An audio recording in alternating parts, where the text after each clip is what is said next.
खबर शामिल करेंगे हमारे नुमाइंदा गज़नफ़र अब्बास की। म्यूनिसिपल कमेटी जंड के मुलाज़मीन अपने हकूक़ के लिए सरापा एहतजाज। एक मुल्क दो कानून ना मंजूर ना मंजूर। एक मुल्क दो कानून ना मंजूर ना मंजूर। एक मुल्क दो कानून ना मंजूर ना मंजूर। एक पंजाब दो कानून ना मंजूर ना मंजूर। एक पंजाब दो कानून ना मंजूर ना मंजूर।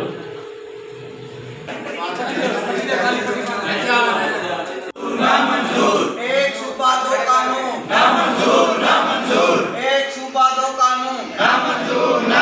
नाज़रीन, हम मौजूद हैं इस टाइम TMA जंड में, जहाँ पे बल्दिया के मुलाजमीन एहतजाज कर रहे हैं कि इनकी जो तनख्वाहें हैं 15% इनको कहा गया था, लेकिन इनकी तनख्वाहों में इजाफा नहीं किया गया। आए हम इनसे पता करते हैं कि ये क्या कहना चाहेंगे। जी नाज़रीन।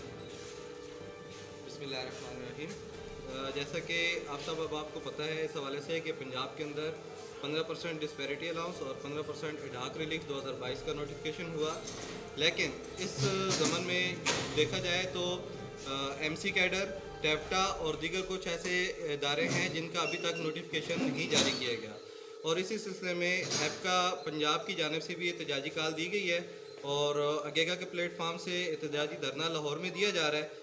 और इसी हवाले से हम लोगों ने MC जंड में बाकायदा तौर पे कलम छोड़ हड़ताल और आज दफातर की तालाबंदी का एहतमाम किया है, और जब तक इस मामले का कोई वाज़ह हल नहीं निकलता और नोटिफिकेशन जारी नहीं होता, और उसी तरह से नोटिफिकेशन जो पंजाब के बाकी तमाम इदारों के हवाले से किया गया है कि 1 अप्रैल 2022 से 15% डिस्पैरिटी अलाउंस और 1 जुलाई 2022 से इडाक रिलीफ 2022 का, वो जब तक नोटिफिकेशन जारी नहीं होगा ये एहतजाजी धरना जारी रहेगा।